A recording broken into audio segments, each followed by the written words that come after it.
우리 주변에는 건강하게 90세, 100세까지 사시는 분들이 많아지고 있습니다.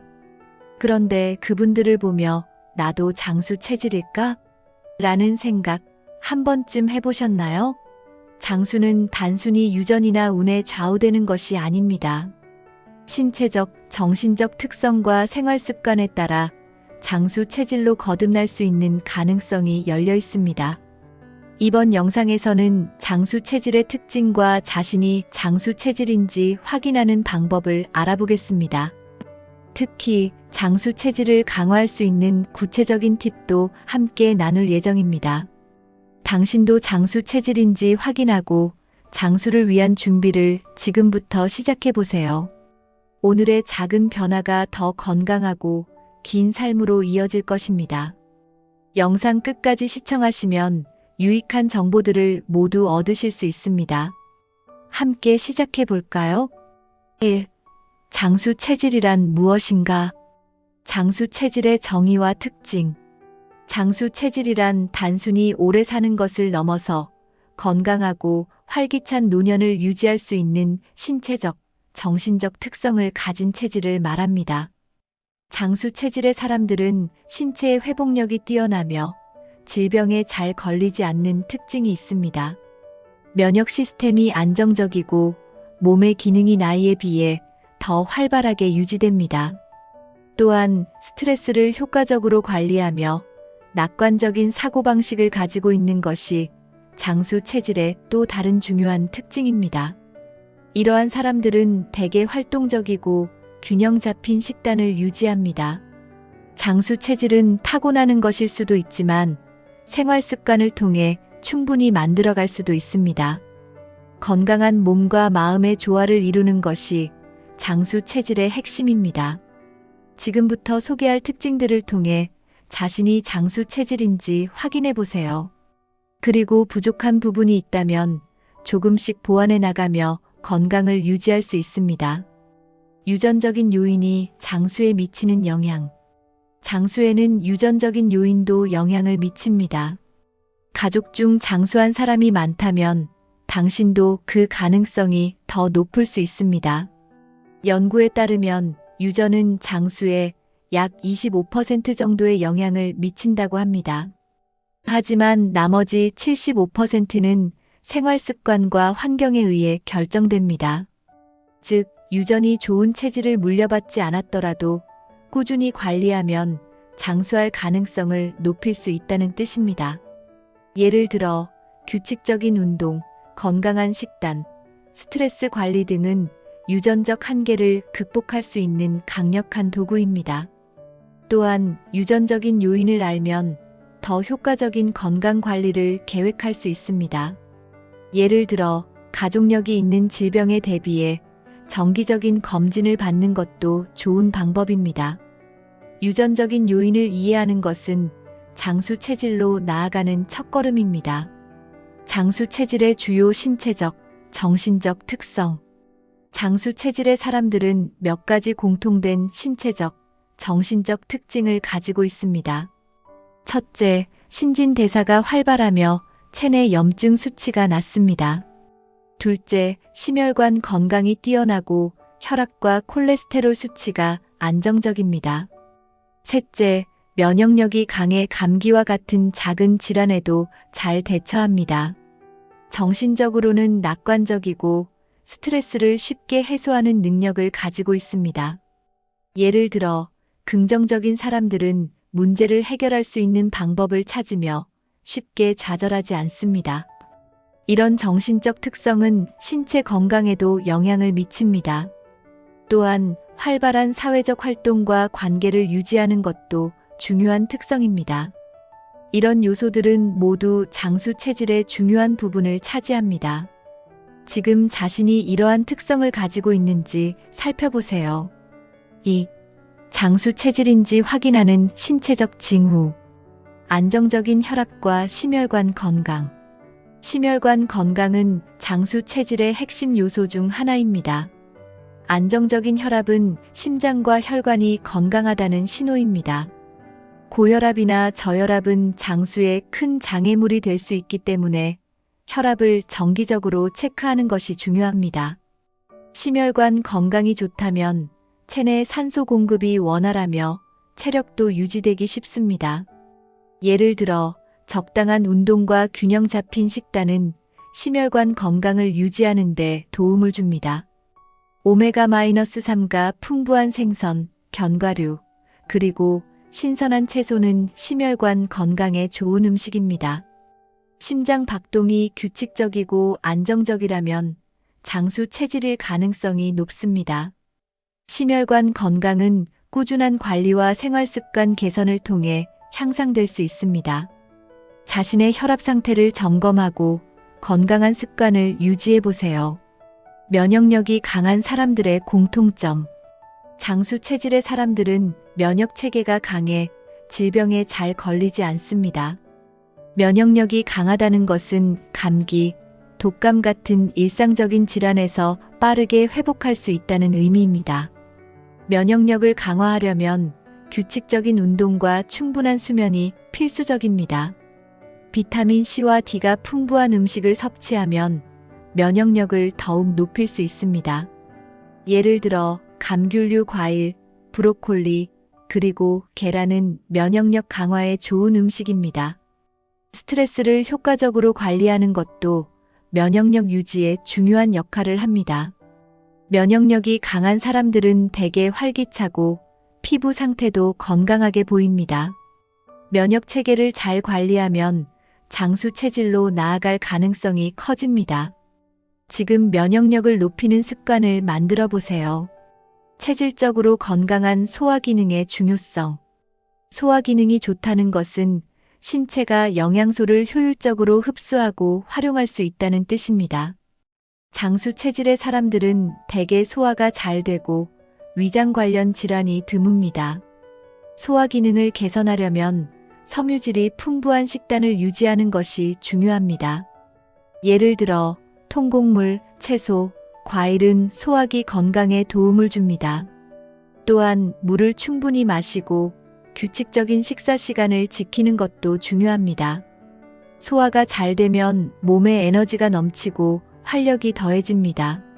소화 기능이 좋은 사람들은 대개 피로감도 적고 피부 상태도 더 건강해 보입니다. 소화기 건강은 장수 체질의 중요한 요소 중 하나입니다.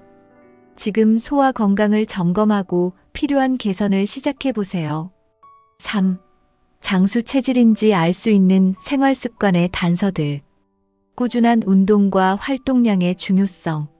장수 체질의 사람들은 꾸준히 몸을 움직이는 생활 방식을 유지합니다. 운동은 심혈관 건강을 증진시키고 근육과 관절을 강화해 나이가 들어도 활동성을 유지하게 해줍니다. 예를 들어 매일 30분씩 걷거나 가벼운 스트레칭을 하는 것만으로도 건강에 큰 도움이 됩니다. 운동은 또한 혈압과 혈당을 조절하고 비만을 예방해 줍니다. 활동적인 사람들은 대개 더 긍정적인 사고방식을 가지며 스트레스도 더 잘 관리합니다. 신체 활동은 면역 체계를 강화하고 심지어 수명을 연장하는 데 기여합니다. 운동은 체질과 상관없이 누구나 실천할 수 있는 장수 비결 중 하나입니다.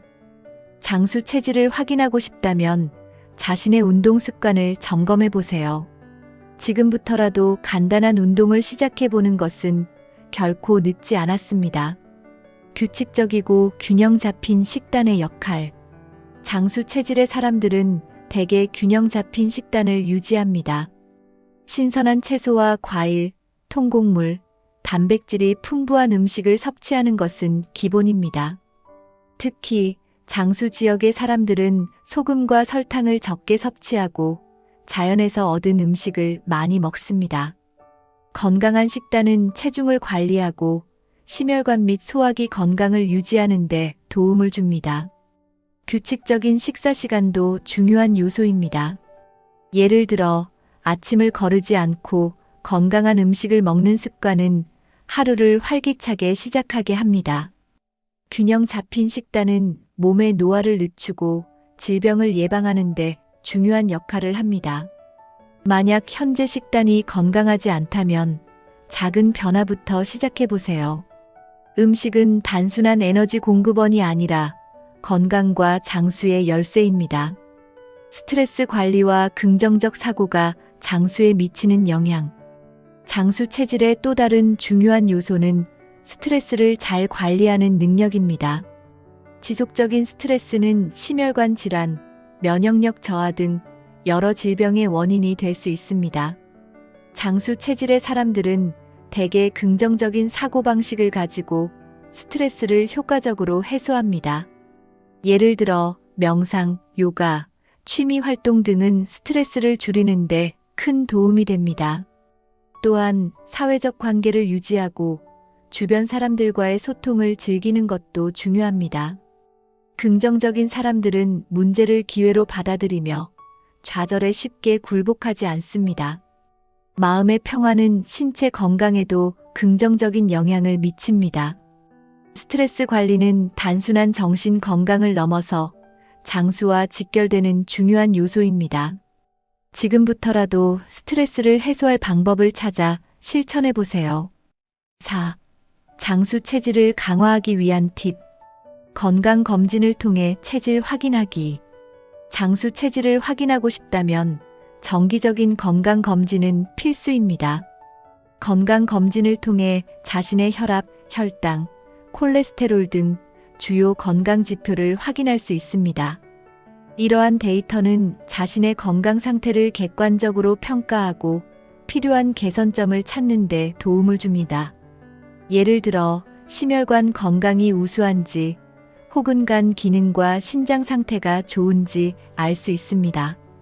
검진 결과를 바탕으로 생활 습관을 조정하면 장수 체질로 나아갈 수 있습니다. 건강검진은 문제가 발견되었을 때 초기 단계에서 조치를 취할 수 있는 기회를 제공합니다. 이를 통해 더 나은 건강을 유지하고 장수의 가능성을 높일 수 있습니다. 검진을 정기적으로 받는 습관은 장수 체질의 필수 요소입니다. 가까운 병원을 찾아 지금 예약을 시작해 보세요.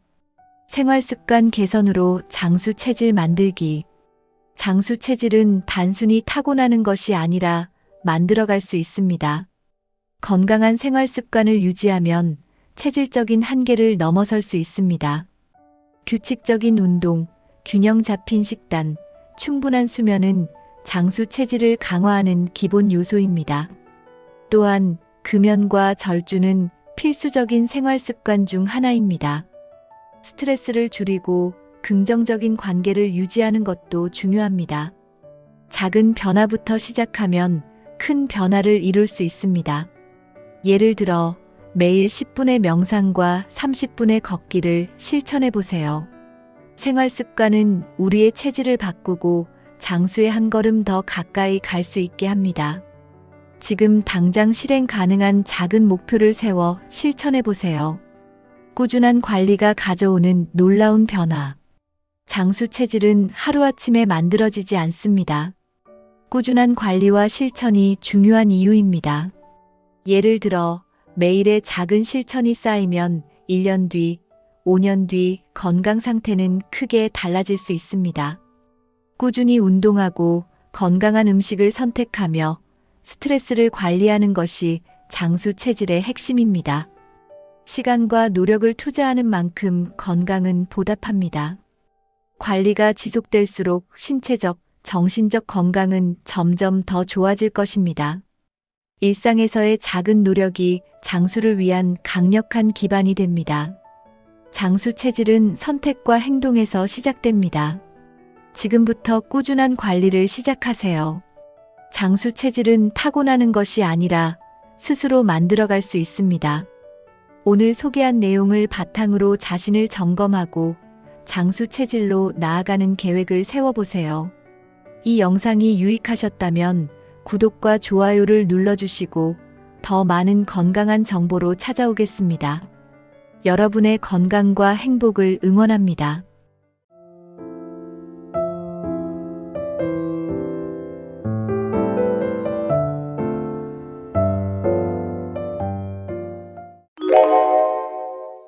요즘 새벽마다 자주 깨서 다시 잠들기 힘들다는 이야기 많이들 하십니다. 자다가 꼭 새벽 3시나 4시쯤에 깨요. 예전엔 푹 잤는데 나이 들면서 자꾸 중간에 눈이 떠지네요. 혹시 여러분도 이런 경험 있으신가요? 많은 어르신들이 이런 수면 문제로 고민하고 계십니다. 대부분은 나이 들어서 그렇지 하고 그냥 넘기시는 경우가 많습니다. 물론 나이에 따른 자연스러운 변화일 수도 있습니다. 하지만 그 속에는 생각보다 다양한 원인이 숨어 있습니다. 단순히 나이 때문이 아니라 몸 안의 변화, 생활 습관, 마음 상태까지 모두 영향을 줍니다. 원인을 정확히 알면 그만큼 해결 방법도 더 분명해집니다. 오늘 영상에서는 왜 노인들이 새벽에 자주 깨는지, 그리고 편안하게 다시 잠들 수 있는 방법까지 알려드릴게요. 여러분의 잠이 바뀌면 하루의 컨디션도 완전히 달라질 수 있습니다. 오늘부터라도 작게 바꿔보면 분명히 좋은 변화가 생길 수 있습니다. 그럼 지금부터 하나씩 함께 알아보겠습니다. 나이가 들면 자연스럽게 수면의 구조 자체가 달라집니다. 젊었을 때처럼 깊은 잠이 오래 유지되지 않게 되는 거죠. 전체 수면 시간은 비슷하지만 깊은 수면이 줄어들고 얕은 잠이 많아집니다. 이 얕은 잠은 아주 작은 소리나 자극에도 쉽게 깨어나게 만듭니다. 그래서 새벽에 한번 깨면 다시 잠들기 힘들어지는 겁니다. 특히 나이가 들수록 렘 수면과 비렘 수면의 비율이 바뀌면서 수면의 질이 낮아집니다. 뇌가 밤새 충분히 쉬지 못하기 때문에 자주 깨게 되는 거죠. 이런 변화는 대부분의 어르신들이 겪는 자연스러운 현상입니다. 하지만 그걸 이해하고 관리하면 충분히 개선할 수 있습니다. 내 몸의 수면 리듬을 알면 대응 방법도 보입니다. 일찍 자고 일찍 깨는 경향도 바로 이 생체 리듬 때문입니다. 체내 시계가 젊을 때와는 다르게 작동하기 시작하는 겁니다. 그래서 밤 10시쯤이면 졸리고 새벽 4시나 오시면 저절로 눈이 뜨이게 됩니다. 무조건 나쁜 건 아니지만 이 리듬을 존중하면서 일상을 조절해야 합니다. 무엇보다 중요한 건 이 변화가 정상이라는 걸 먼저 받아들이는 겁니다. 많은 분들이 요즘은 밤 9시만 돼도 졸려요라고 말씀하시곤 합니다. 실제로 나이가 들면 수면 욕구가 앞당겨지는 현상이 나타납니다. 낮에 활동량이 줄고 햇빛을 받는 시간도 짧아지기 때문입니다.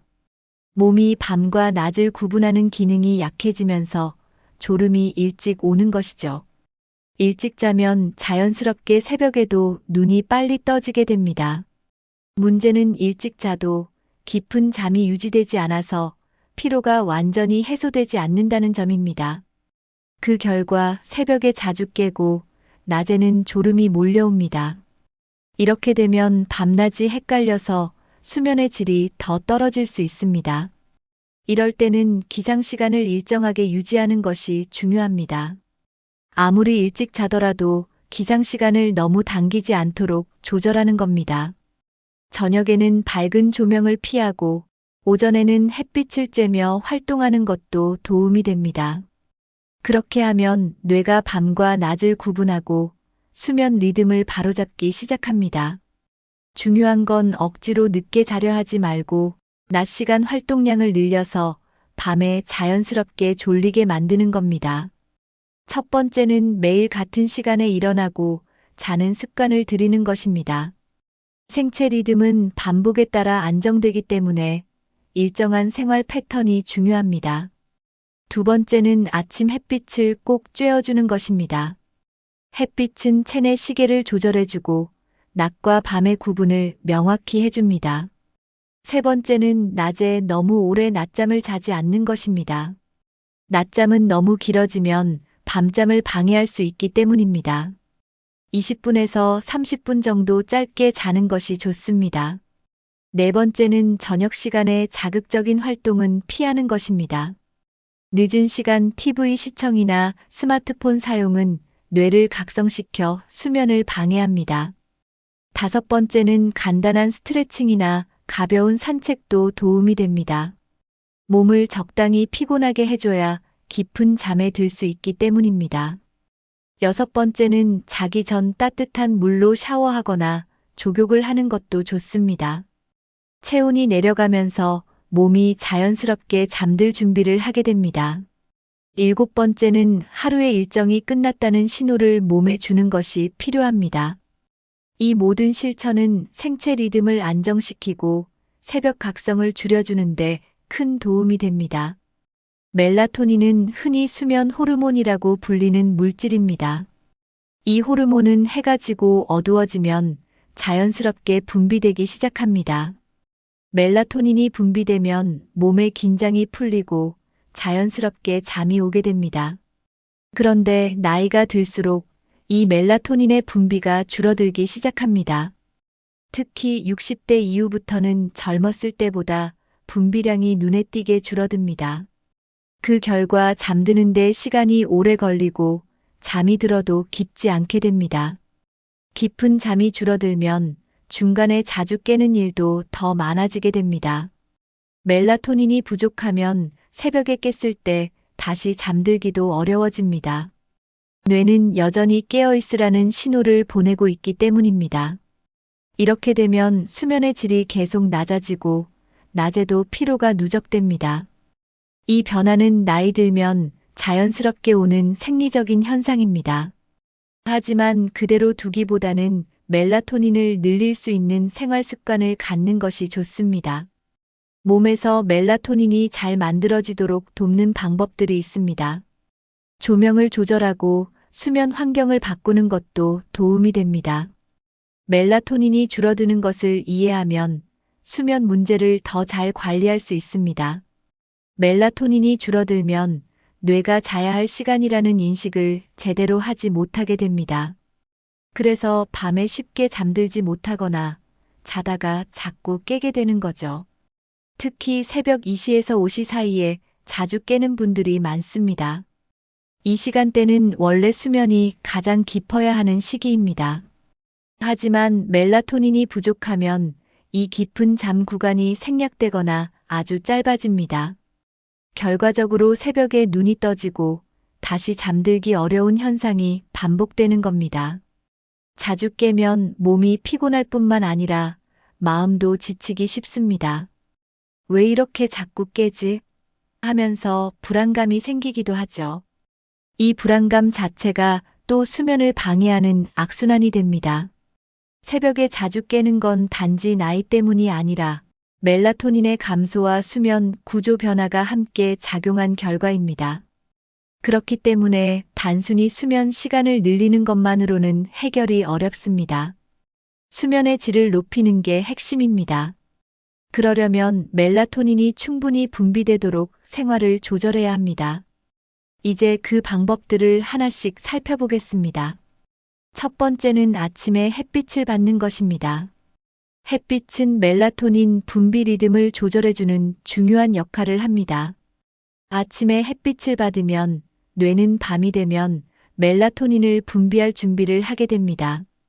두 번째는 낮에 적당한 활동량을 유지하는 것입니다.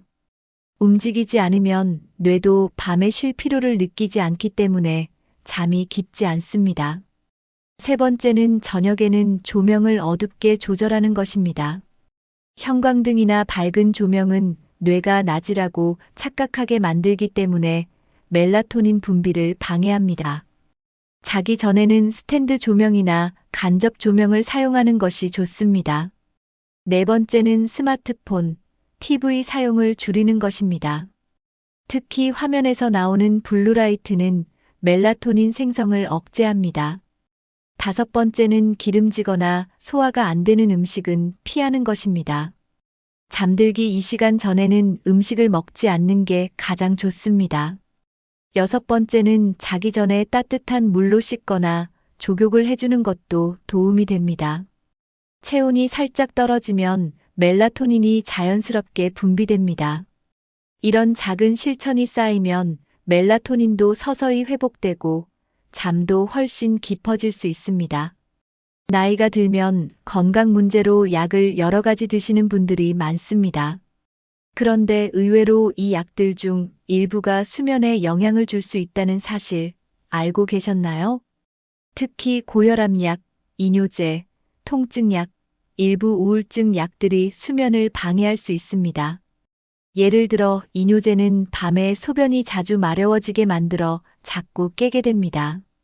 또 교감신경을 자극하는 약물은 몸을 각성시켜 쉽게 잠들지 못하게 만듭니다.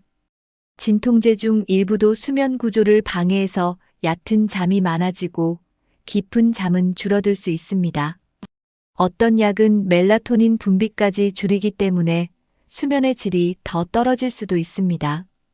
그래서 복용 중인 약이 수면에 영향을 미치는지 확인하는 것이 중요합니다. 혼자 판단하지 마시고 담당 의사나 약사와 상담하시는 게 가장 안전합니다. 특히 약을 복용한 후 새벽에 깨거나 불면이 심해졌다면 반드시 전문가에게 이야기하세요. 약을 바꾸거나 복용 시간을 조절하는 것만으로도 큰 차이가 생길 수 있습니다. 수면을 방해하는 약물은 개인에 따라 반응이 다르기 때문에 꼭 확인이 필요합니다. 그냥 나이 때문이라고 넘기지 말고 복용약도 하나의 원인으로 생각해 보세요. 건강을 위한 약이 오히려 수면을 방해하고 있다면 적절한 조정이 꼭 필요합니다. 수면을 챙기는 것도 건강을 지키는 중요한 방법 중 하나입니다. 어떤 약은 아침에 먹느냐, 저녁에 먹느냐에 따라 작용이 크게 달라집니다. 특히 수면에 영향을 줄 수 있는 약은 복용 시간이 매우 중요합니다. 예를 들어 이뇨제를 저녁 늦게 복용하면 자는 중에 소변 때문에 깨기 쉬워집니다. 이럴 경우 복용 시간을 오전이나 이른 오후로 조정하는 것만으로도 효과가 있습니다. 또 각성을 유도하는 약은 자기 직전에 먹으면 잠을 방해할 수 있습니다. 약효가 남아있는 상태에서 잠자리에 들면 뇌가 휴식 모드로 전환되지 못하는 거죠.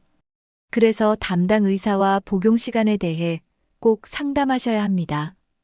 단순히 약 종류뿐만 아니라 언제 먹는지가 수면에 큰 영향을 줄 수 있습니다. 특히 여러 약을 함께 복용하시는 경우에는 약 간의 상호작용도 고려해야 합니다. 졸음을 유도하는 약은 오히려 취침 전에 복용하는 게 도움이 될 수도 있습니다. 하지만 모든 경우에 해당하는 건 아니기 때문에 전문가의 조언이 반드시 필요합니다. 약 복용 시간을 바꾸는 것만으로 새벽에 깨는 횟수를 줄일 수 있는 경우가 많습니다. 작지만 매우 중요한 부분이니 꼭 체크해 보시길 바랍니다. 불면의 원인을 찾을 때 생활 습관과 함께 약 복용 시간도 함께 살펴보는 것이 좋습니다. 잠을 잘 자야 건강도 더 잘 유지될 수 있습니다. 첫 번째는 현재 복용 중인 약 리스트를 정리해 보는 것입니다. 약 이름과 복용 시간을 써놓으면 수면에 영향을 주는 약을 확인하기 쉽습니다. 두 번째는 수면 문제가 생겼을 때 절대 자의로 약을 끊지 않는 것입니다. 약을 갑자기 중단하면 오히려 몸에 더 큰 혼란이 생길 수 있기 때문입니다. 세 번째는 담당 의사에게 수면 문제를 반드시 알리는 것입니다. 많은 분들이 이 나이엔 원래 잠이 얕은 거죠 하고 그냥 넘기시곤 합니다. 하지만 전문가와 상의하면 약을 조절하거나 교체할 수 있는 방법이 생깁니다. 네 번째는 수면 보조제를 함부로 복용하지 않는 것입니다. 특히 처방 없이 구입한 수면제는 몸에 맞지 않으면 더 심한 부작용이 생길 수 있습니다. 다섯 번째는 약물 외에도 생활 습관과 식사 시간도 함께 점검하는 것이 좋습니다. 수면에 영향을 주는 요인은 약 하나뿐이 아니기 때문입니다. 여섯 번째는 수면 일지를 작성하는 것입니다. 잠들기 전 행동, 깬 시간, 복용한 약 등을 기록하면 원인을 파악하는 데 도움이 됩니다. 마지막으로 수면 문제는 참지 말고 꼭 이야기해야 한다는 마음가짐이 중요합니다. 약물도 잘 관리하면 숙면을 되찾는 데 큰 도움이 될 수 있습니다. 많은 어르신들이 자다가 꼭 화장실 한두 번은 가게 돼요라고 말씀하십니다. 이처럼 밤에 소변 때문에 깨는 현상을 야간뇨라고 합니다. 나이가 들수록 방광 기능이 약해지면서 이런 증상이 흔하게 나타납니다. 방광의 탄력이 줄고 소변을 저장하는 능력도 감소하기 때문입니다. 낮에는 참을 수 있던 소변도 밤에는 민감하게 느껴지게 되는 거죠. 또 신장에서 밤에도 소변을 많이 만드는 체내 변화도 하나의 원인입니다. 특히 당뇨나 고혈압이 있는 분들은 야간뇨가 더 자주 나타날 수 있습니다. 전립선이 커지거나 방광염이 있는 경우에도 마찬가지입니다. 이렇게 밤마다 자주 깨게 되면 수면의 흐름이 끊기게 됩니다. 깊은 잠에 들기 어려워지고 피로도 제대로 풀리지 않습니다. 어떤 분들은 소변이 마려워 깬 건지 그냥 잠이 깨서 화장실을 간 건지 헷갈리기도 합니다. 이런 상태가 반복되면 수면 자체에 대한 불안감도 생기게 됩니다. 그래서 야간뇨는 단순한 불편을 넘어서 생활 전반에 영향을 줄 수 있습니다. 이를 줄이기 위해서는 정확한 원인 파악과 생활 습관 점검이 필요합니다. 작은 조절로도 야간뇨를 줄이고 새벽에 깨는 횟수를 줄일 수 있습니다. 방광은 소변을 저장했다가 내보내는 역할을 합니다. 하지만 나이가 들면 방광 근육이 약해지고 신호 전달도 느려집니다. 그래서 소변이 많이 차지 않았는데도 자꾸 마려운 느낌이 드는 거죠. 방광이 예민해져 자주 신호를 보내게 되면 깊은 잠을 방해하게 됩니다. 특히 밤에는 외부 자극이 적어지기 때문에 평소보다 소변 신호에 더 민감하게 반응하게 됩니다. 이런 상태가 반복되면 뇌는 소변 신호에 더 빠르게 깨어나도록 반응하게 됩니다. 즉, 잠들자마자 깊은 수면에 빠지기 전에 방광이 먼저 깨워버리는 겁니다. 한번 깨면 다시 잠들기 어렵기 때문에 수면 시간이 줄어들게 됩니다.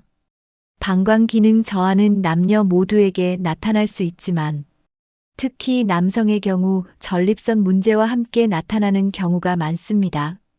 여성은 폐경 이후 호르몬 변화로 인해 방광 탄력이 떨어지기도 합니다.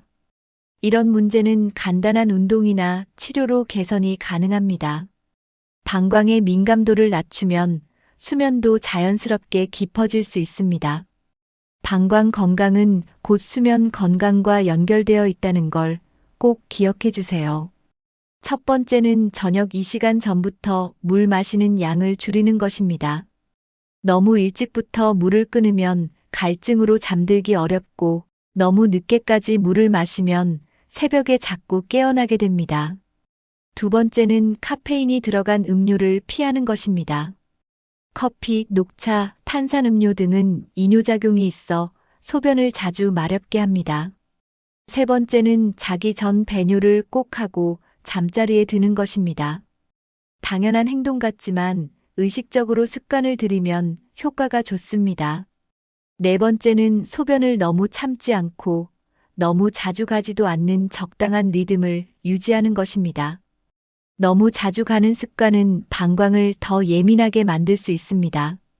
다섯 번째는 하체 근육 강화 운동을 해주는 것입니다. 특히 골반 근육을 단련하면 방광 조절 능력이 좋아집니다. 여섯 번째는 배에 압박을 주는 옷을 피하고 편한 복장을 입는 것도 중요합니다. 배가 조이면 방광에 자극을 줄 수 있기 때문입니다. 일곱 번째는 과민성 방광이 의심될 땐 반드시 전문 진료를 받아보는 것입니다. 소변 조절은 민감한 문제지만 생활의 질과 잠의 질을 높이는 핵심 요소입니다. 낮 동안에는 별 생각이 없었는데 이상하게도 밤이 되면 걱정이 많아집니다. 조용한 방 안에서 혼자 누워 있으면 마음속에 쌓였던 생각들이 하나둘 떠오르죠. 내일은 또 어떻게 해야 하지? 몸이 왜 이러지? 같은 걱정이 꼬리를 물기 시작합니다. 이런 생각들이 많아질수록 뇌는 쉬지 못하고 계속 깨어있게 됩니다. 그 결과 깊은 잠에 빠지지 못하고 얕은 잠만 계속 반복됩니다. 뇌는 낮 동안 받은 자극을 밤새 정리하는데 스트레스가 많으면 이 과정이 매끄럽게 되지 않아 수면을 방해합니다. 특히 스트레스 호르몬인 코르티솔이 밤에 높아지면 몸은 계속 긴장한 상태가 됩니다. 이럴 경우 자다 깨는 횟수가 많아지고 새벽에 일찍 눈을 뜨게 됩니다. 몸은 피곤한데 머리는 깨어 있어서 다시 잠들기도 힘들어집니다. 이런 상태가 반복되면 점점 잠드는 자체가 불안해집니다. 오늘도 또 깨면 어쩌지? 라는 생각이 들기 시작하는 거죠. 걱정이 많아질수록 수면은 더 얕아지고 피로는 쌓이게 됩니다. 결국 악순환이 반복되며 수면의 질은 점점 나빠집니다. 마음의 긴장을 줄여야 몸도 편안해지고 깊은 잠이 찾아옵니다. 때로는 겉으로는 괜찮은 것 같지만 마음속 깊은 불안이 잠을 깨우기도 합니다. 무의식에 자리 잡은 불안감은 새벽에 가장 민감하게 나타납니다. 자는 동안에도 뇌는 계속 작동하고 있기 때문에 마음속에 쌓인 걱정이 새벽에 뇌를 자극해 저절로 눈을 뜨게 만드는 겁니다. 이럴 경우 깨고 나서도 다시 잠들기 어렵고 심장이 두근거리거나 식은땀이 나기도 합니다. 무의식적인 불안은 스스로 인식하기 어려워서 더 피곤하게 느껴집니다. 그 이유를 정확히 알 수 없으니 불안은 더 커지고 잠은 더 얕아지게 됩니다. 특히 외부 자극이 없는 조용한 새벽 시간에는 이런 감정이 더 크게 느껴집니다. 이럴 때는 무작정 참고 누워있기보다는 조용히 일어나 따뜻한 차를 마시거나 가볍게 몸을 움직이며 뇌를 다시 안정시키는 것이 도움이 됩니다. 중요한 건 왜 이렇게 깼지? 하고 자책하지 않는 태도입니다. 누구나 한 번쯤은 새벽에 깰 수 있고 그것만으로 문제가 되는 건 아닙니다. 마음이 긴장하면 몸도 따라 긴장하니 마음을 푸는 것이 첫 번째입니다. 생각을 억지로 멈추기보다는 그래도 괜찮아 하고 스스로를 달래주세요. 불안을 다스리는 연습은 바로 더 나은 수면으로 가는 첫걸음입니다. 마음이 불안하면 아무리 몸이 피곤해도 잠들기 어렵습니다. 그래서 잠자기 전 마음을 다스리는 습관이 매우 중요합니다. 첫 번째는 자기 전 걱정거리를 종이에 적어보는 것입니다. 마음속 생각을 밖으로 꺼내면 머릿속이 한결 가벼워집니다. 두 번째는 심호흡이나 명상처럼 뇌를 천천히 쉬게 해주는 활동을 하는 것입니다. 깊게 들이쉬고 내쉬는 호흡을 반복하면 몸의 긴장이 풀어집니다. 세 번째는 자극적인 TV나 스마트폰 사용을 줄이는 것입니다. 자극적인 화면과 소리는 뇌를 각성시켜 잠을 방해합니다. 네 번째는 마음을 편안하게 해주는 음악을 들으며 누워보는 것도 좋습니다. 잔잔한 클래식이나 자연 소리는 뇌파를 안정시키는데 도움이 됩니다. 다섯 번째는 내 몸과 마음을 칭찬해주는 습관을 들이는 것입니다. 오늘도 수고했어. 내일은 더 편안하길 바라 같은 말을 스스로에게 해주세요. 여섯 번째는 정해진 시간에 자고 일어나는 수면 루틴을 유지하는 것입니다. 뇌는 반복에 익숙하기 때문에 같은 시간에 잠자리에 들면 훨씬 안정감을 느낍니다. 마음을 가라앉히는 작은 습관들이 모이면 수면도 자연스럽게 깊어집니다.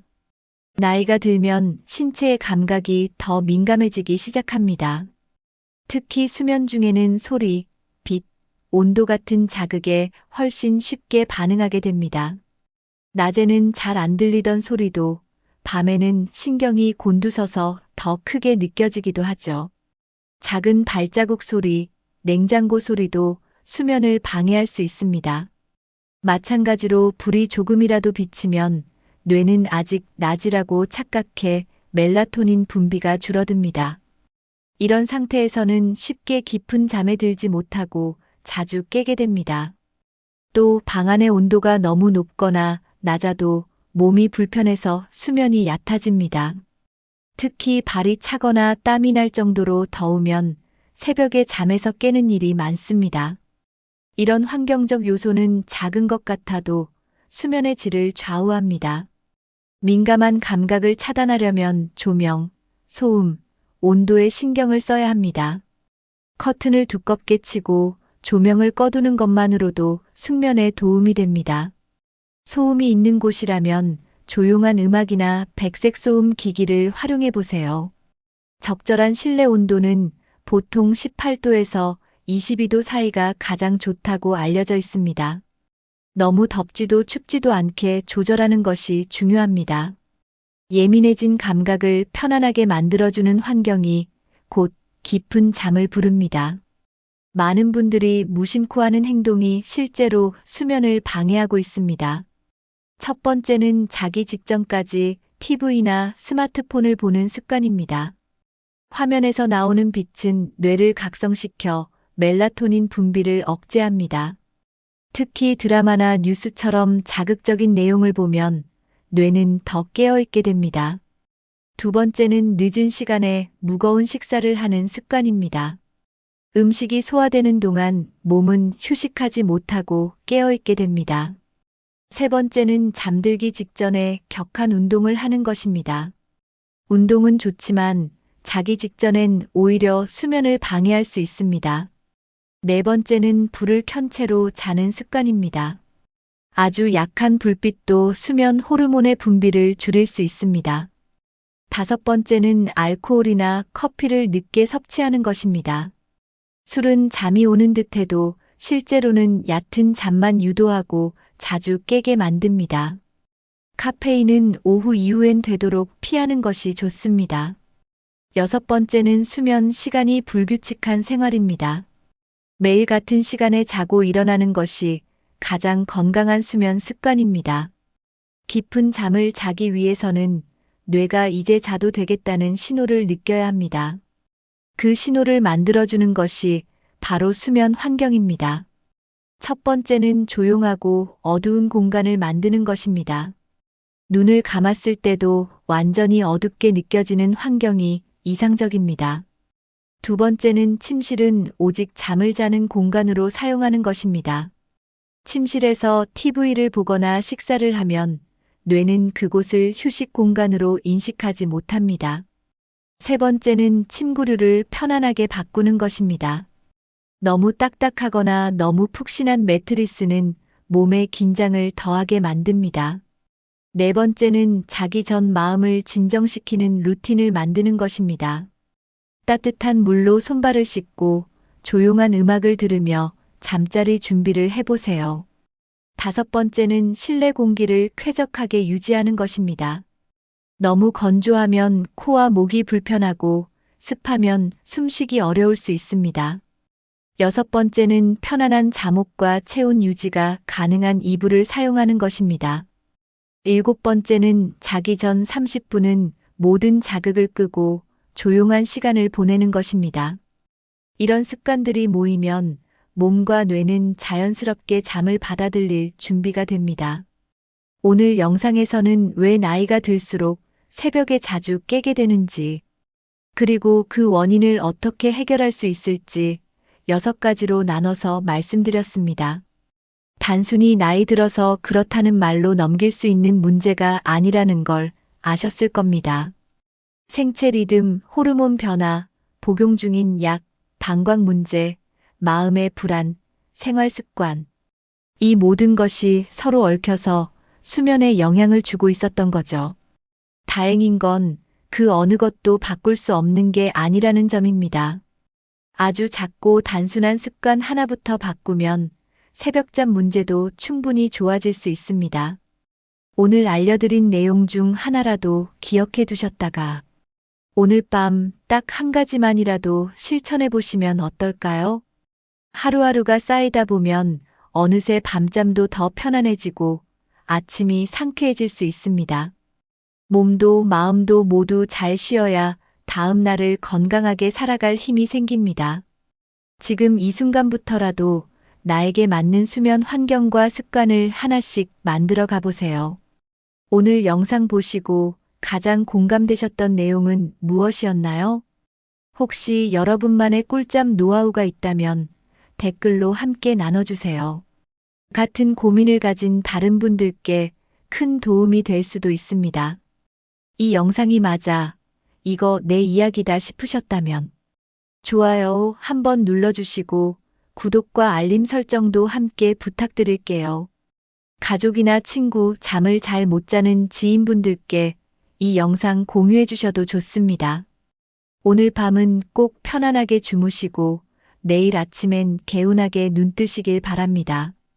지금까지 함께 해주셔서 감사합니다. 건강하고 따뜻한 하루 되세요. 다음 영상에서 다시 뵙겠습니다.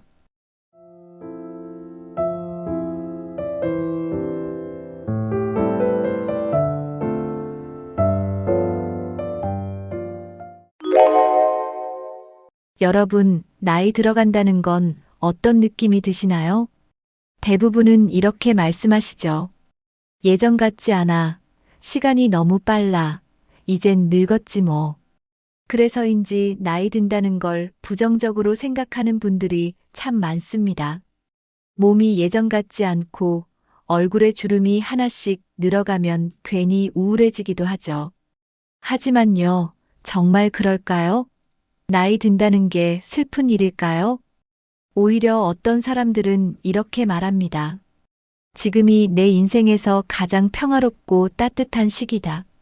예전보다 내 삶이 더 단단해졌고 무엇보다 내가 나를 더 사랑하게 됐다.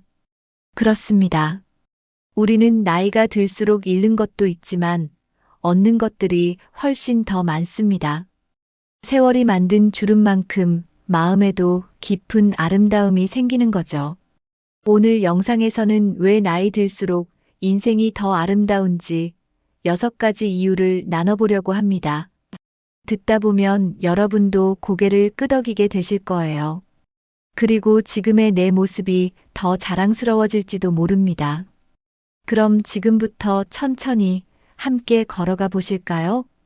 나이 들어 가장 큰 자산은 바로 경험입니다. 젊을 때는 몰랐던 시행착오와 실패, 그리고 그 속에서 배운 것들이 있죠. 그 모든 시간이 지금의 나를 만들었습니다. 이제는 무언가를 선택할 때도 쉽게 흔들리지 않고 예전처럼 후회나 조급함에 휘둘리지도 않습니다. 그건 바로 오랜 시간 쌓인 경험에서 나오는 내공 덕분입니다. 누가 뭐라 해도 내가 걸어온 인생만큼은 그 누구도 대신할 수 없습니다. 그 안에는 아픔도 있고 기쁨도 있고 수많은 배움이 있습니다. 그런 경험이 쌓이면서 내 안에 단단한 힘이 생긴 거죠. 말 한마디에도 깊이가 느껴지는 이유, 바로 그 경험 때문입니다. 젊은 시절엔 빠르게 달리는 법을 배웠다면 지금은 천천히 걸어도 어디로 가야 하는지를 아는 지혜가 생겼습니다. 그건 누구에게 배운 게 아니라 내 삶이 가르쳐 준 것들입니다. 그래서 나이 든 지금이 오히려 더 값지고 멋진 시기일 수 있는 거죠. 내 인생의 이야기는 지금부터가 더 진짜입니다. 젊었을 때는 항상 바쁘고 마음이 조급했던 기억이 많습니다. 뭔가 놓칠까봐, 남보다 뒤처질까봐 늘 조바심이 났죠. 그런데 나이가 들면서 그런 조급함이 점점 줄어듭니다. 그 대신 생기는 게 바로 여유입니다. 이제는 결과보다 과정의 소중함을 더 잘 압니다. 누구보다 빨리 가는 것보다 내 걸음에 맞춰가는 게 더 중요하다는 걸 알게 됩니다. 하루하루를 더 깊이 느끼고 순간순간을 음미할 수 있는 여유가 생깁니다. 조급하지 않으니 실수도 줄고 사람과의 관계도 더 부드러워집니다. 예전 같으면 짜증났을 일도 지금은 그냥 그럴 수도 있지 하며 넘기게 되죠. 이런 여유는 나이를 먹으며 자연스럽게 마음 안에 자리 잡습니다. 그래서 나이 들수록 대화가 더 따뜻하고 시선도 넓어집니다. 나만 보던 눈이 이제는 주변을 더 많이 보게 되니까요. 마음의 여유는 내 삶을 더 편안하게 만들고 주변까지도 편하게 만듭니다. 그 여유 덕분에 나이가 들수록 삶이 더 부드러워지고 깊어지는 겁니다.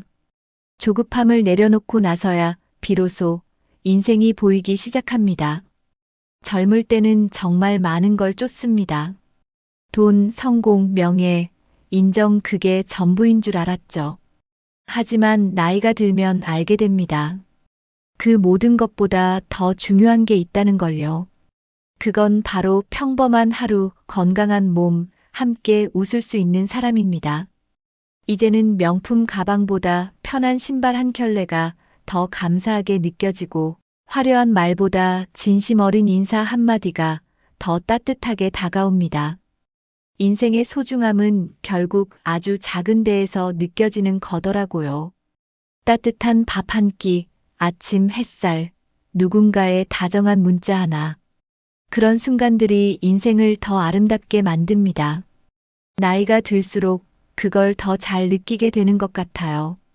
무엇이 진짜 중요한지 알게 되니 불필요한 욕심도 자연스럽게 내려놓게 됩니다. 그래서 마음도 더 가볍고 인생이 더 단정해집니다. 지금 내 곁에 있는 것들이 얼마나 소중한지 이제는 진심으로 알게 되었기에 인생이 더 아름답습니다. 젊을 때는 사소한 일에도 감정이 크게 흔들릴 때가 많았습니다. 누가 한마디만 해도 괜히 마음이 상하고 잠도 잘 못 자곤 했죠. 그런데 나이가 들면 그런 일이 점점 줄어듭니다. 똑같은 상황이어도 그럴 수도 있지 하고 넘길 수 있는 여유가 생기거든요. 그건 단순한 무심함이 아니라 마음이 단단해졌다는 증거입니다. 이제는 어떤 일이 생겨도 쉽게 흔들리지 않습니다. 왜냐하면 이미 많은 걸 겪어봤고 지나고 보면 별일 아니란 걸 알기 때문이죠. 마음속에 나만의 기준과 중심이 생기니까 남의 말에 휘둘리지 않고 내 방식대로 삶을 살아갈 수 있게 됩니다. 불필요하게 상처받는 일도 줄어들고 더 평온한 하루를 보낼 수 있게 됩니다. 작은 일에 일희일비하지 않고 큰 그림을 보는 시야도 넓어졌습니다. 감정의 파도가 오더라도 그 안에서 중심을 잡는 힘이 생긴 겁니다. 이런 단단함은 나이가 들며 자연스럽게 생기는 마음의 선물입니다. 그래서 인생의 후반부가 오히려 더 평화롭고 안정된 시기로 느껴집니다. 흔들리지 않는 중심, 그것이 인생을 더 아름답게 만드는 비밀입니다. 예전엔 누가 내 뜻과 다르면 쉽게 서운해지고 불편해졌습니다. 왜 저 사람은 저렇게 행동할까? 하고 속으로 답답해하곤 했죠. 그런데 시간이 흐르면서 점점 달라집니다. 이제는 그 사람의 입장을 한 번쯤 더 생각하게 됩니다. 그리고 그럴 수도 있겠다 하고 이해하는 마음이 먼저 생깁니다. 나도 실수하고 부족한 부분이 있으니 상대도 그럴 수 있다는 걸 인정하게 되죠. 나이가 든다는 건 점점 더 많은 사람을 품을 수 있게 되는 과정입니다. 꼭 맞지 않아도 뾰족하지 않아도 함께 갈 수 있는 방법을 배우게 됩니다. 인간관계에서 예전보다 덜 싸우고 덜 상처받는 것도 이런 여유 덕분입니다. 이해가 쌓이면 마음이 넓어지고 관계가 더 단단해집니다. 나만 옳다는 생각 대신 서로 다를 수 있다는 걸 인정하게 됩니다. 그렇게 내 주변에도 따뜻한 사람이 하나둘 늘어갑니다.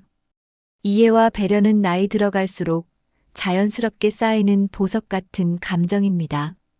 이런 마음의 여유는 인생을 훨씬 부드럽고 따뜻하게 만들어줍니다. 그리고 그 여유는 결국 나 자신에게도 큰 선물이 됩니다. 젊었을 땐 내 감정조차도 낯설고 어떻게 다뤄야 할지 몰랐습니다. 기분이 나쁘면 왜 그런지 모르고 그냥 욱하게 되는 날도 있었죠. 그런데 나이가 들면서 하나씩 느끼게 됩니다. 아, 내가 지금 외로워서 이런 기분이구나. 오늘은 그냥 조용히 있고 싶은 날이구나. 이렇게 내 감정을 들여다보는 눈이 생깁니다. 억지로 참고 덮는 게 아니라 차분히 알아차리고 다독이는 법을 알게 됩니다. 그래서 감정에 휘둘리는 일이 줄고 스스로를 더 편안하게 만들 수 있게 됩니다. 감정이 올라올 때마다 괜찮아. 나도 그럴 수 있어 하고 말해주는 힘. 그것이 바로 나이를 먹으며 얻는 진짜 성숙입니다. 이제는 기분이 나쁠 때도 나를 탓하지 않고 그냥 그런 날도 있는 거라고 받아들입니다. 내 감정을 있는 그대로 인정해주면 마음이 훨씬 가벼워집니다. 나를 억누르기보다 내 감정과 함께 걷는 연습이 된 거죠. 이건 책으로 배운 게 아니라 살아온 시간이 알려준 지혜입니다. 감정과 잘 지내는 사람이야말로 인생을 더 깊고 아름답게 살아가는 사람입니다. 젊을 때는 많은 사람들과 어울리는 걸 중요하게 여겼습니다. 숫자가 많은 게 좋은 관계라고 생각하던 시절도 있었죠. 그런데 시간이 지날수록 사람보다 내 마음이 편한 관계가 더 중요하다는 걸 알게 됩니다. 이제는 굳이 나를 힘들게 하는 사람들과 억지로 연락하지 않게 됩니다. 자연스럽게 연락이 끊기기도 하고 일부러 거리를 두기도 하죠. 그건 나빠서가 아니라 이제는 내가 누구와 시간을 보내야 행복한지 알기 때문입니다. 나이를 먹는다는 건 관계를 정리해가는 과정이기도 합니다.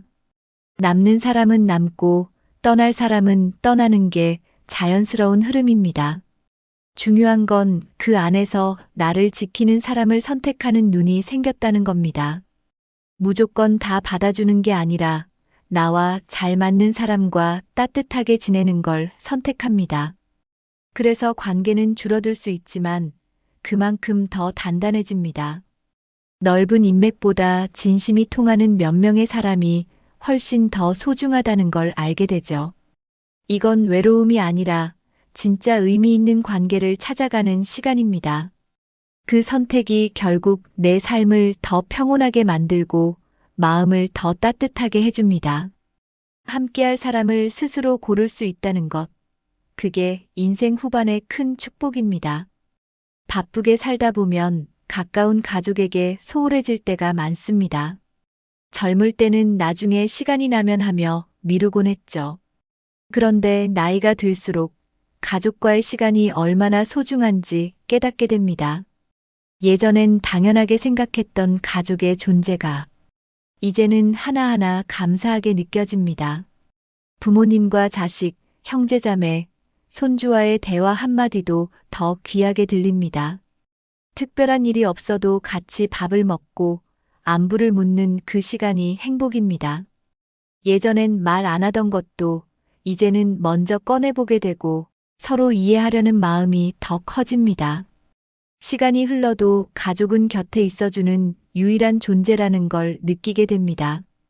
그래서 평범한 일상이 더 소중하게 다가오고 함께하는 시간이 줄지 않도록 더 노력하게 됩니다.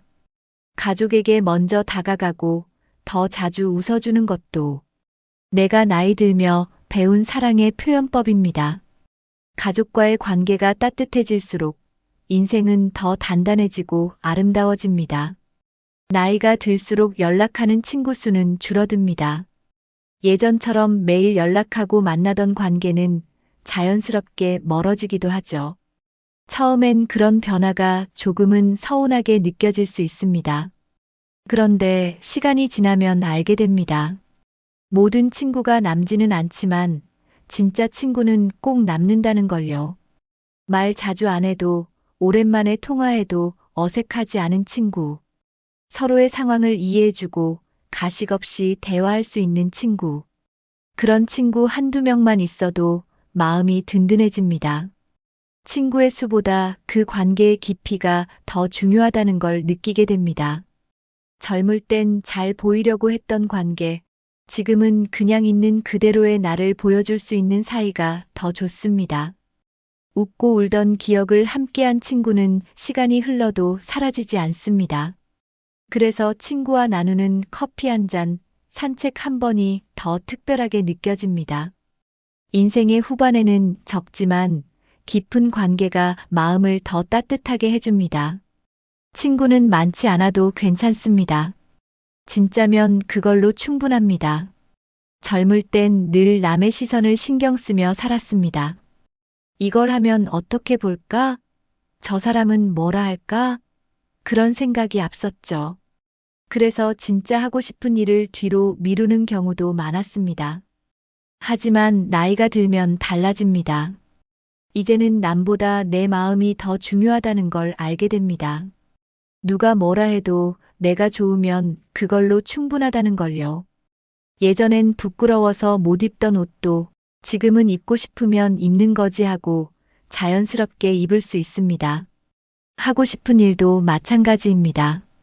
내가 즐거우면 의미가 있으면 그걸로 충분합니다. 남의 시선을 신경 쓰는 삶보다 내가 나에게 만족하는 삶이 훨씬 가치 있습니다. 그게 바로 지금 이 나이에야 가능한 용기입니다.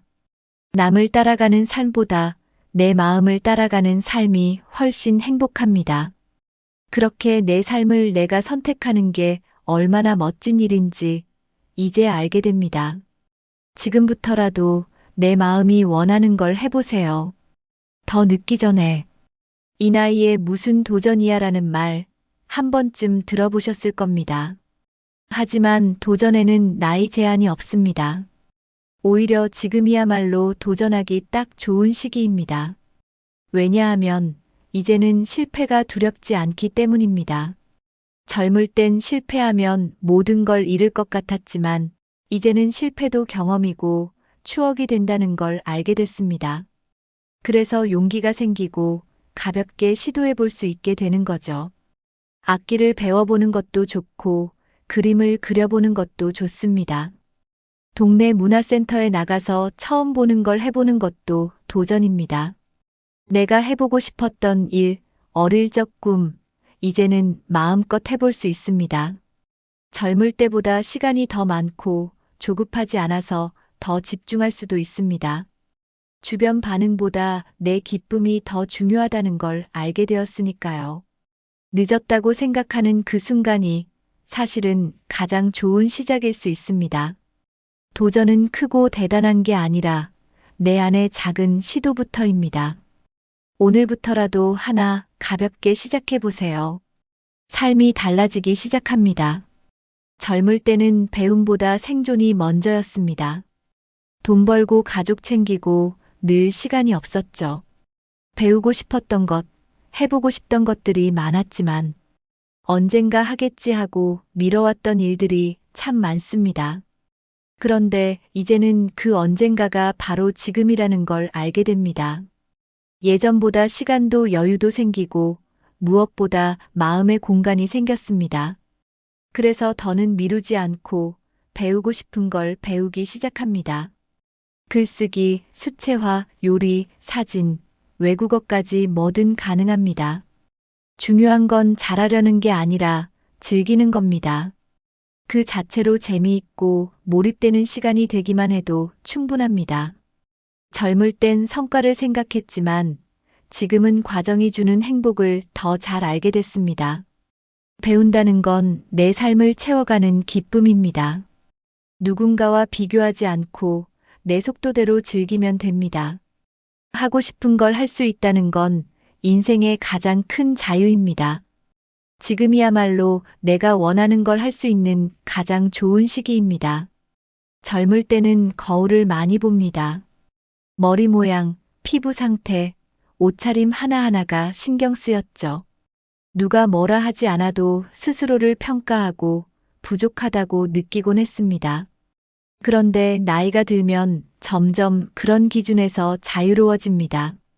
이제는 외모보다 내가 어떤 사람인지가 더 중요해집니다. 얼굴에 주름이 늘어도 몸매가 변해도 괜찮습니다. 그보다 내가 어떤 생각을 하고 어떤 마음으로 사는지가 더 중요해졌습니다. 스스로를 꾸미기보다 마음을 가꾸는데 더 집중하게 됩니다. 나를 있는 그대로 인정하고 사랑하는 마음이 자라나는 시기입니다. 예전엔 남과 비교하느라 바빴지만 이제는 나는 나니까 괜찮아라는 말이 자연스럽게 떠오릅니다. 내 안에 진짜 가치를 알게 된다는 건 정말 큰 변화입니다. 외적인 것보다 내면의 따뜻함과 깊이가 더 빛날 수 있다는 걸 느낍니다. 그래서 나이 들수록 얼굴에서 여유와 평안함이 느껴지는 것 같습니다. 진짜 아름다움은 나이 들어서야 비로소 보입니다.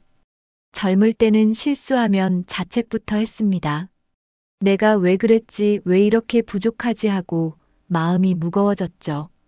그런데 시간이 흐르면서 달라졌습니다. 이제는 실수해도 그럴 수 있지 하고 나를 감싸줄 수 있습니다. 누구보다 내 편이 되어주는 법을 배운 겁니다. 사람은 누구나 완벽하지 않다는 걸 이제는 마음 깊이 이해하게 된 거죠. 잘못했을 땐 반성도 하지만 그 안에서 배운 걸 더 소중히 여깁니다. 나를 다그치는 대신 괜찮아. 다음에 더 잘하면 되지 하고 말할 수 있게 되었습니다. 이런 태도는 삶을 더 가볍고 따뜻하게 만들어줍니다. 나를 미워하지 않으니까 다른 사람도 더 쉽게 이해할 수 있게 됩니다. 마음속에 쌓였던 자책이 사라지니 매일이 조금 더 편안해집니다. 예전보다 웃는 날도 많아지고 실수 앞에서도 여유가 생깁니다. 자기 자신에게 너그러워지는 순간 인생도 훨씬 부드러워집니다. 나를 향한 따뜻한 한마디가 생각보다 큰 힘이 된다는 걸 알게 됩니다. 지금은 실수해도 괜찮습니다. 그걸 품을 줄 아는 내가 있으니까요. 젊었을 때는 늘 남과 비교하며 살았습니다. 누구는 벌써 성공했대. 누구는 어디에 집 샀대. 그런 얘기를 들을수록 괜히 내 삶이 초라해 보이곤 했습니다. 그런데 지금은 다릅니다. 이제는 남과 비교하는 대신 나의 걸음을 봅니다. 나는 나대로 괜찮아라는 말이 마음에서 자연스럽게 떠오릅니다. 누가 앞서가든 뒤처지든 그건 내 인생과 상관없다는 걸 알게 되었습니다. 삶에는 각자 다른 속도가 있고 그걸 인정하게 되는 거죠. 그래서 조급함이 사라지고 내 삶의 리듬을 찾게 됩니다. 어떤 날은 느리게, 어떤 날은 빠르게 가도 괜찮습니다. 중요한 건 내가 지금 어디를 향해 걷고 있는지 아는 겁니다. 나만의 리듬을 찾으니 하루하루가 더 평온해집니다. 비교를 멈추면 삶이 가벼워지고 마음에도 평화가 찾아옵니다. 나의 리듬에 맞춰 사는 삶, 그게 진짜 자유로운 인생입니다. 그리고 그 자유는 나이를 먹으며 비로소 알게 되는 선물입니다. 젊었을 때는 늘 뭔가 더 큰 걸 바라봤습니다. 성공, 돈, 미래 늘 목표만을 향해 달렸죠. 그래서 지금 이 순간의 소소한 행복은 종종 놓치곤 했습니다. 하지만 나이가 들수록 아주 작은 것들이 더 크게 다가옵니다. 아침 햇살이 따뜻하게 비출 때, 창밖에 나무에 새가 앉아 노래할 때, 손주가 웃으며 다가와 안아줄 때, 그런 순간들이 마음 깊숙이 들어옵니다. 예전 같았으면 그냥 스쳐 지나갔을 풍경이 지금은 하루를 밝히는 특별한 선물처럼 느껴집니다. 커피 한 잔을 천천히 음미하고 창문 너머 하늘을 오래 바라보게 됩니다. 시간의 속도가 느려졌다는 게 아니라 느껴지는 깊이가 달라진 거죠. 이제는 바쁘게 살기보다 조용히 머무는 시간을 더 소중하게 여깁니다. 사소한 기쁨이 쌓여서 하루 전체가 더 따뜻해지는 걸 경험하게 됩니다. 나이가 들수록 행복은 멀리 있지 않다는 걸 진짜로 알게 됩니다. 예전에는 늘 미래를 준비하느라 바빴습니다. 지금보다 내일이 더 중요했고 오늘은 그냥 지나가는 시간 같았죠. 그런데 나이가 들수록 지금 이 순간의 소중함을 더 크게 느끼게 됩니다. 내일보다는 오늘이 더 귀하게 느껴지기 시작합니다. 그건 앞으로의 시간이 무한하지 않다는 걸 알게 되기 때문이죠. 그래서 하루하루를 더 진하게, 더 깊게 살아가게 됩니다. 누군가와의 대화도, 밥 한 끼도, 산책 하나도 그저 그런 일이 아니라 인생 속의 한 장면처럼 다가옵니다. 이 순간을 어떻게 기억할지, 어떻게 느낄지가 더 중요해졌습니다. 그래서 더 많이 웃고 더 자주 감사하게 됩니다. 시간을 그냥 흘려보내기보단 의미 있게 채우는 방법을 스스로 익히게 됩니다. 이런 하루하루가 쌓이면 인생 전체가 더 진해지고 깊어집니다. 그 어떤 화려한 일보다 지금 이 순간을 잘 사는 것이 진짜 삶이라는 걸 느끼게 됩니다. 오늘이 있다는 것만으로도 이미 충분한 축복이라는 걸 알게 되는 겁니다. 그래서 나이가 들수록 하루가 더 귀하게 느껴지고 소중해지는 겁니다. 인생은 나이 들수록 사는 맛이 더 깊어집니다. 단맛, 짠맛, 쓴맛, 신맛 다 경험해봐야 진짜 맛을 아는 것처럼요. 젊을 땐 그런 맛들을 구분할 시간도 없이 바빴습니다. 하지만 지금은 한 가지 맛에도 깊이 느끼고 오래 기억하게 됩니다. 즐거운 일은 더 소중하게, 슬픈 일은 더 의미 있게 다가옵니다. 기쁨이 오면 크게 웃고 아픔이 와도 조용히 품을 줄 압니다. 인생의 여러 감정을 한 번씩 다 겪어본 사람이기에 가능한 일입니다. 그래서 사는 게 고단해도 여전히 아름답고 감사하게 느껴지는 거죠. 삶에 무게가 있어도 그 안에서 나만의 방식으로 버텨내는 힘이 생깁니다. 그게 바로 진짜 사는 맛입니다. 단순히 오래 사는 것이 아니라 깊이 있게 살아가는 법을 아는 거죠. 시간이 지나면서 생기는 주름처럼 삶도 그렇게 하나하나 쌓여갑니다. 나이 든 지금이야말로 인생의 참맛을 느낄 수 있는 시기입니다. 그리고 그 맛은 누구에게도 설명할 수 없는 나만의 이야기로 남게 됩니다. 그래서 나이 들수록 인생은 더 깊고 더 아름답습니다. 여러분, 오늘 이야기 어떠셨나요? 나이 든다는 건 슬픈 일이다라고만 생각했던 마음이 조금은 가벼워지고 따뜻해졌다면 정말 기쁩니다. 우리가 살아온 시간은 결코 헛되지 않았고 지금 이 순간도 여전히 인생의 가장 아름다운 장면이 될 수 있습니다. 경험이 쌓이고 마음이 단단해지고 관계가 깊어지고 하고 싶은 걸 더 용기 있게 하고 나를 더 이해하고 받아들이며 하루하루를 더 소중히 살아가게 되는 지금.